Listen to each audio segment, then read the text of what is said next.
Pengamat politik, Direktur Eksekutif Carta Politika Yunarto Wijaya menyebut Partai Persatuan Pembangunan punya kans besar lebih dulu merapat dukung Ganjar. Bukan hanya karena Sandiaga Uno mundur dari Gerindra dan makin dekat ke P3, tapi sejumlah DPW P3 sudah lebih dulu dukung Ganjar.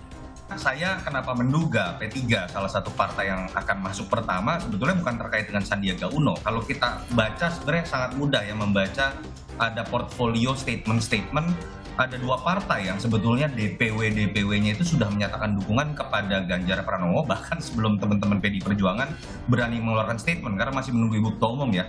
Ada P3 dengan PAN, tapi yang saya lihat lebih mungkin P3 terlebih dahulu. Kenapa? Karena kalau kita lihat statement dari DPW P3 itu hanya Mas Ganjar.